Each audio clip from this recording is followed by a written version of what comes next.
नमस्कार दोस्तों, स्वागत है आपका मेरे YouTube चैनल गौरव स्टडी। दोस्तों, आज हम क्लास 10th के सब्जेक्ट साइंस के चैप्टर 11 से कुछ इम्पोर्टेंट क्वेश्चनों के बारे में चर्चा करेंगे। आइए, जो हमारे पास पहला क्वेश्चन है दोस्तों, वो है आकाश का रंग नीला क्यों दिखाई पड़ता है। दोस्तों, जो इसका आंसर होगा वो है नीले रंग के प्रकाश का अधिक प्रकीर्णन जब होता है तो हमें आकाश का रंग जो है वो नीला दिखाई पड़ता है। ठीक है दोस्तों, आई होप कि आपके समझ में ये क्वेश्चन आया होगा। चलिए दूसरा क्वेश्चन देखते हैं। तारे क्यों टिमटिमाते हैं। तारों से जो प्रकाश हमारे आँख तक पहुँचता है वो वायुमंडल से होकर गुजरता है। वायुमंडल में विभिन्न परतों का घनत्व तथा इसी कारण उनका अपवर्तनांक समय के साथ अनियमित रूप से बदलता रहता है।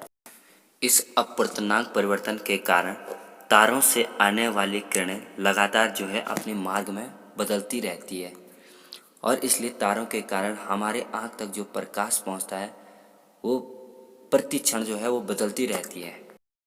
जब हमारी आँखों में जब अधिक प्रकाश पहुँचता है तो तारा जो है चमकीला दिखाई देता है तथा जब विपरीत जब हमें कम प्रकाश पहुँचता है हमारी आँखों में तो तारा हमें धुंधला दिखाई पड़ता है।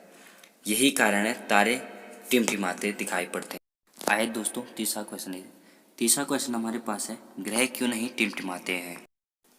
ग्रह जो है तारों की अपेक्षा में पृथ्वी के बहुत पास होते हैं तथा बिंदु आकार के स्रोतों से मिलकर एक विस्तृत स्रोत बन जाते हैं।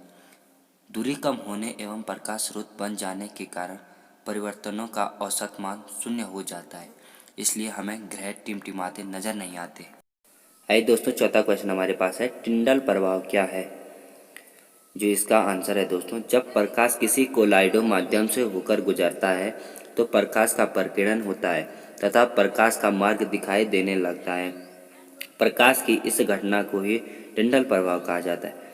दोस्तों, इसका उदाहरण जो है, किसी बंद कमरे में किसी सूक्ष्म छिद्र से प्रकाश का अंदर आना और प्रकाश के अंदर आने पर जो धूल कण हमें दिखाई देते हैं उसे हम टिंडल प्रभाव कहते हैं। दोस्तों, हमारे पास पांचवा क्वेश्चन है, खतरे का संकेत लाल रंग का क्यों होता है। दोस्तों, जो इसका आंसर होगा वो होगा, लाल रंग के प्रकाश का प्रकीर्णन सबसे कम होता है तो अतः उसे दूर तक देखा जा सकता है। हम कितनी भी दूराई पे हो लाल रंग हमें दिखाई देता है, इसलिए खतरे के संकेत को प्रकाश लाल रंग का होता है। ठीक है दोस्तों, अगला क्वेश्चन देखते हैं। छठवां क्वेश्चन हमारे पास है, इंद्रधनुष बनने की घटना को समझाए। जो वर्षा के पश्चात जो इंद्रधनुष बनता है उसकी हमें घटना को समझाना है। तो आइए, इसका आंसर होगा, बारिश या भाप के धूप के संपर्क में आने पर पानी की जो है छोटी छोटी बूंदें पारदर्शी प्रिज्म का काम करते हैं। ये प्रिज्म की तरह व्यवहार करती है।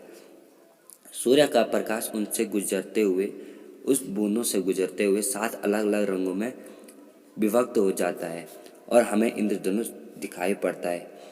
जो इंद्रधनुष में जो रंग होते हैं वो हैं बैंगनी, नीला, आसमानी, हरा, पीला, नारंगी और लाल रंग दिखाई पड़ता है।